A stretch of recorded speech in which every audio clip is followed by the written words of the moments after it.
Spoštovana gospa Tomšič, spoštovani sorodniki, organizatorji simpozija in drage gospe in gospodje, lepo pozdravljeni in predvsem hvala za vabilo na tako imeniten dogodek, za katerega iskreno menim, da je še kako potreben.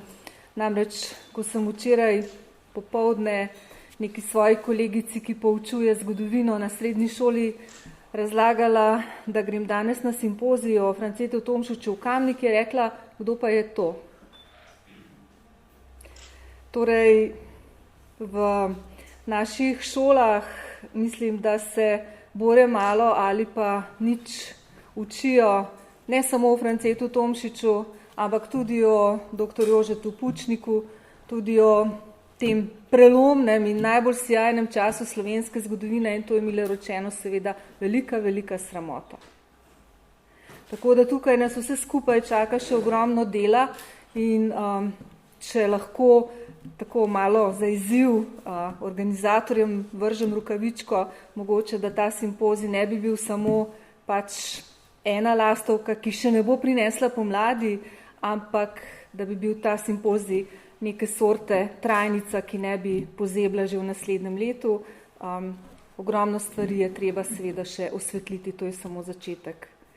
Prav gotovo pa, če lahko tako malo poetično nadaljujem, je bil pa France Tomšič ena velika svetla lastovka na slovenskem pomladnem nebu.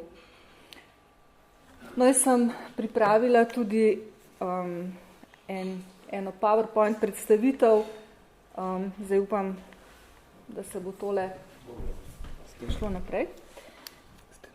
Aha, obratno, ja, kar nazaj. Tako. Ker je pač naslov mojega referata čas Franceta Tomšiča, to je predvsem čas konca 80-ih let, pa tudi začetek 90-ih let prejšnjega stoletja, se mi zdi prav, da se samo za hipec spomnimo, da se je vsa ta zgodba Franceta Tomšiča, ustanavljanja sindikalnega gibanja, ustanavljanja na novo socialdemokratskega gibanja na Slovenskem dogajala na enem velikem zgodovinskem platnu. To se pravi, zlom komunizma ni prišel kar tako, ampak se je zgodila cela vrsta okoliščin, ki so peljale na to pot od recimo perestrojke, glasnosti in tako naprej v Sovjetski zvezi, ki je pa seveda nastala zato, ker se je gospodarska moč Sovjetske zveze zlomila, da se je mnogo dogajalo v baltskih državah, danes smo že slišali o Poljski, pa o Lechu Walesi, ki je, lahko bi rekli z angleško besedo, nekakšen counterpart temu našemu slovenskemu Lechu Walesi, torej gospodu Tomšiču. Ogromno se je dogajalo na Madžarskem, v Romuniji, tudi na Kitajskem, spomnimo se trga nebeškega miru in pokola, ki se je zgodil tam. Bile so tudi pomembne zgodovinske osebnosti, za katere morda danes ugotavljamo, da jih ni več. Torej, ameriški predsednik Ronald Reagan kot nasprotnik komunizma, njegova angleška kolegica Margaret Thatcher, poljski papež Janez Pavel II, ki je imel sam kruto izkušnjo komunizma, Helmut Kohl na nemškem, združitelj Nemčije in še bi lahko naštevala. Potrebno se je seveda tudi za hipec spomniti razmer v Jugoslovanski federaciji, ki so bile milo rečeno katastrofalne. Politična kriza, nacionalna kriza, socialna kriza, represija na Kosovo, ki je bila danes že omenjena, ki je mnogo čem vplivala tudi na pospešek demokratizaciji na Slovenskem. Rekordna inflacija, recimo časopis Dnevnik v oktobru 1989 piše, da je inflacija v Jugoslaviji 11.000%. In danes smo že slišali, kako so plače delavcev, konkretno v Litostroju, dobesedno strmoglavile v enem letu. Višje obremenitve gospodarstva, torej obdavčenje, novo in novo. In vse to smo čutili tudi na svoji koži, pomanjkanje dobrin v trgovinah, ljudje so hodili kupovati najosnovnejše življenjske potrebščine v Avstrijo, v Italijo, celo na Madžarsko recimo. Prestop meje je bil seveda omejen na najrazličnejše načine. Vsemu skupaj se pridruži še poskus omejevanja slovenskega jezika, slovenščine v šolah. Tukaj recimo se je prej nastopajoči dr. Prunk zelo tudi angažiral, to je recimo v mojem spominu. Skratka, ena cela plejada okoliščin, ki so, jaz bi rekla, prizadevale slovenstvo res v svojem temeljnem bistvu. No, tole je posnetek, seveda, ki ga danes ne srečamo več, razen morda še kje v kakšni Venezueli, Severni Koreji, pa še kje. No, o razmerah na Slovenskem v tistem času smo tudi danes že nekaj slišali, o tem, da se je France Tomšič obrnil na pisatelje. Pisateljsko društvo je bilo takrat pod vodstvom Rudija Šelige eden izmed pomembnih akterjev slovenske pomladi, tako kot so bili v tistem času še drugi, recimo, naj omenim tukaj samo nastajajoča gibanja, kot so bile recimo mirovno gibanje, ekološko gibanje, nova recimo glasila, ki so bile takrat zelo popularna in so pridobivali na popularnosti Mladina, Radio Študent, Tribuna, nova revija je bila ustanovljena. Skratka, eno tako vrenje je bilo čutiti v tako imenovani civilni družbi, ki je pravzaprav dajalo oblasti zelo misliti. Ampak jaz bi poudarila, da se strinjam z mojimi današnjimi predgovorniki, ki so že dejali, da to, kar se je šel pa France Tomšič, ko je ustanavljal socialdemokratsko zvezo, ko je šel na področje delavstva, je bilo pa za partijo pravzaprav najbolj nevarno pri vsem skupaj. No in tole je en posnetek iz takratne litostrojske stavke, tudi o tej je bilo danes govora. Pa naj rečem, da seveda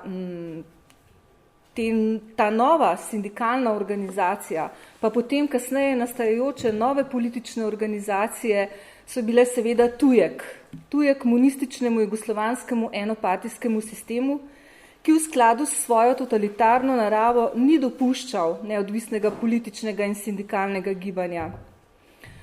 V starem režimu so delovale tako imenovane družbeno-politične organizacije, ki pa seveda niso bile neodvisne ali pa konkurenčne zvezi komunistov, ampak so bile dejansko njene transmisijske organizacije in so delovale v skladu s partijskimi cilji in načeli. In vsakršno politično organiziranje izven formalno določenega okvira je bilo razumljeno kot protidržavno delovanje.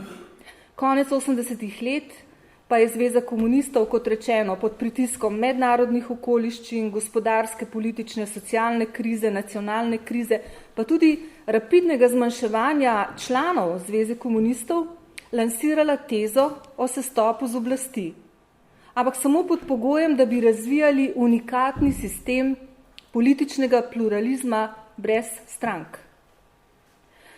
Najpomembnejša partijska transmisijska organizacija je bila Socialistična zveza delovnega ljudstva, ki je nadzorovala kadrovsko politiko na vseh področjih, še posebej na področju politike, šolstva, sodstva, kulture, medijev in tako dalje.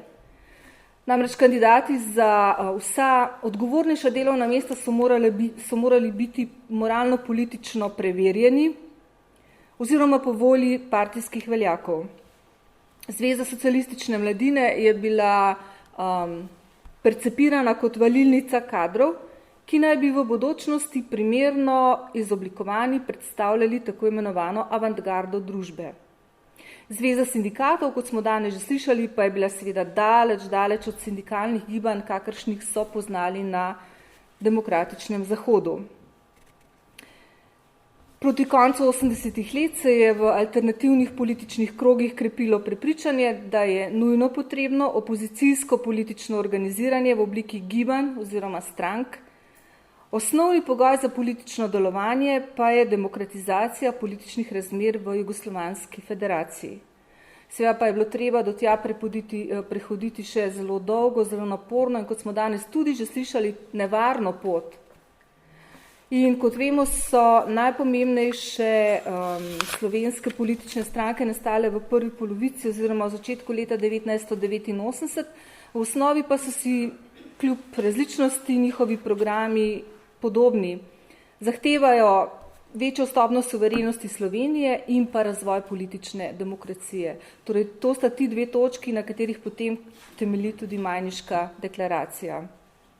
Večina novo nastalih gibanj, tudi socialdemokratsko, je bilo do stanja v državi izrazito kritično in je zagovarjalo spremembe v gospodarstvu, vojski, sociali, šolstvu, zunanji politiki in pa tudi na drugih področjih družbenega življenja. Obenem pa so zahtevali tesnejšo povezovanje slovenskega in jugoslovanskega prostora z Evropo in svetom.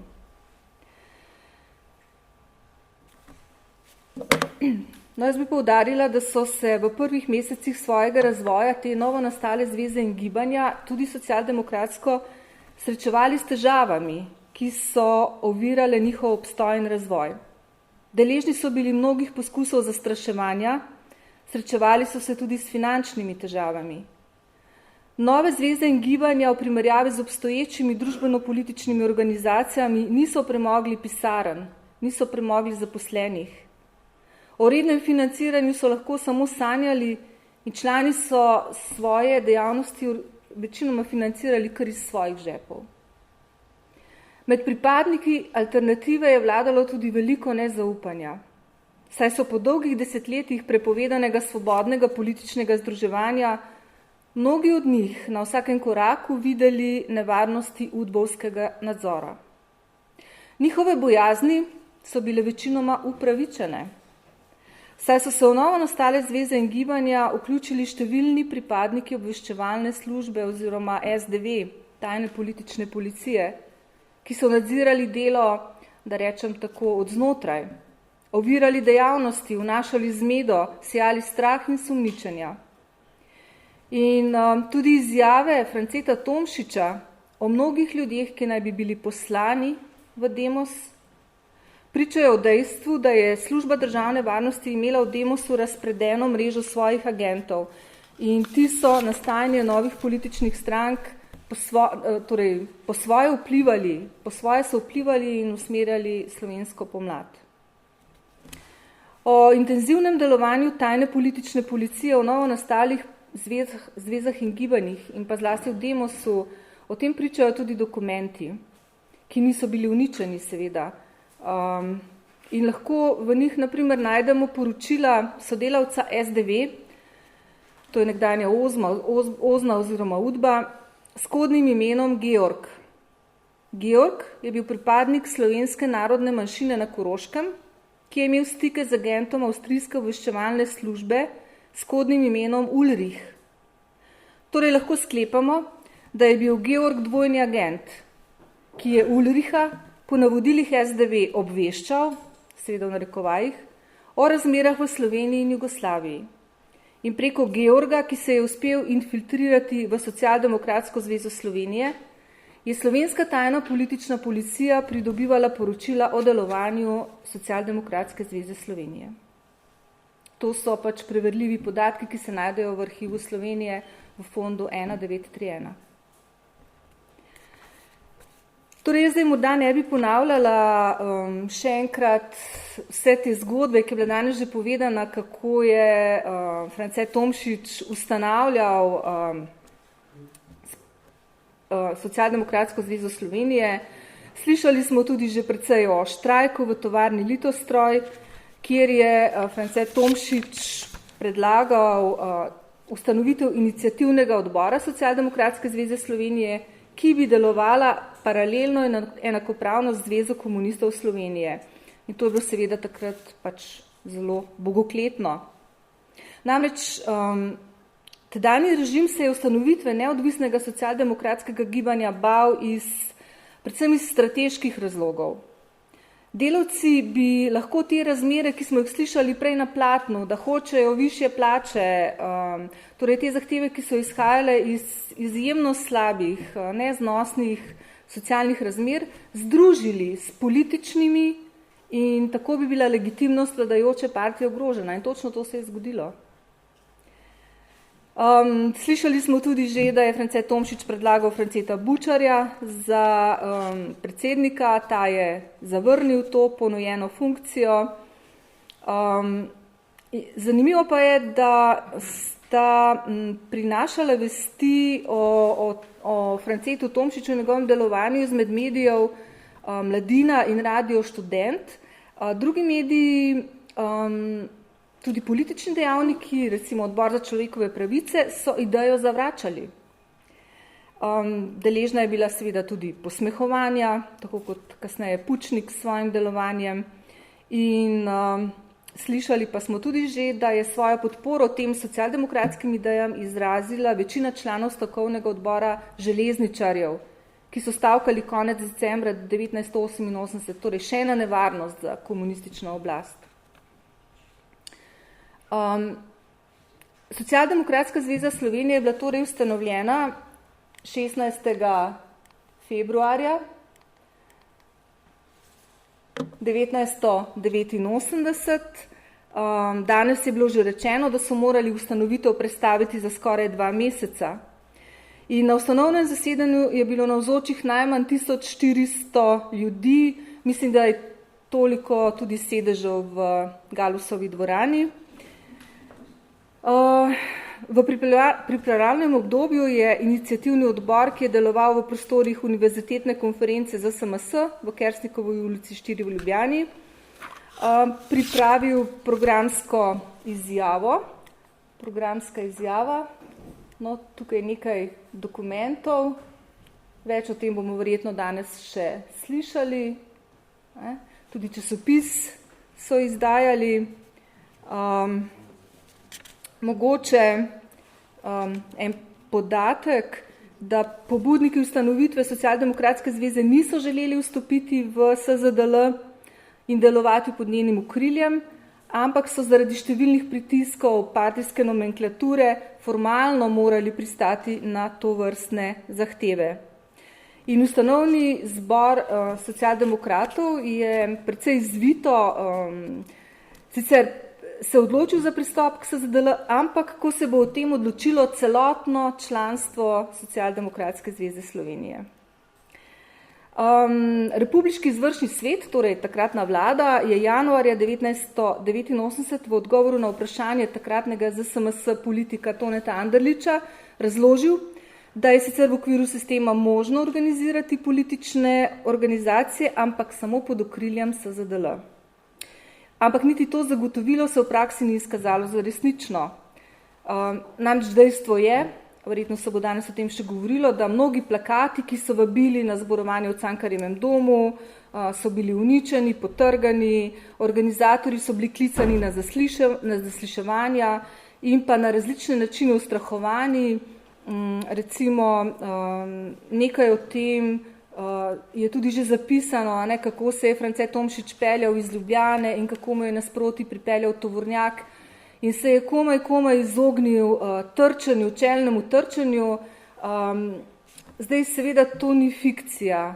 Podobne stvari so se dogajale tudi na Slovaškem in v drugih nekdanjih komunističnih državah, kjer so taki voditelji, recimo kalibra Franceta Tomšiča, umirali v takih nepojasnenih nesrečah. In tudi France Tomšič mi je meni osebno pripovedoval, kako so ga agenti UDBE sledili, kako so stali recimo v bližini njegove hiše pod kozolcem, morda bo o tem, kaj je gospa Tomšičeva povedala. Skratka, ti ljudje seveda so bili v veliki in zelo realni nevarnosti. Jaz imam seveda še mnogo tega zapisanega, bom objavila v zborniku, mislim, da bo zanimivo. No, ampak, gledajte, za konec, tole je volilni listek z ustanovnega kongresa, poročilo v delu o rojstvu socialdemokratov, kako so se odrezali potem na volitvah, prvih demokratičnih volitvah aprila 1990. O tem je bilo danes tudi že nekaj rečenega. Ja, tole pa za konec ena sličica, ki jo je posnel dr. Hančič leta 2010, ko je društvo Demos na Kamniškem izdalo en imeniten zbornik, ki mislim, da do sedaj ostaja edini tak zbornik v Sloveniji, kako se je na lokalnem nivoju pravzaprav Demos oblikoval in še enkrat bom rekla, prav vsi kraji v Sloveniji bi potrebovali takšne zbornike in res vse čestitke za vaše delovanje, pa en lep spomin na moje srečanje s Francetom Tomšičem. Hvala lepa.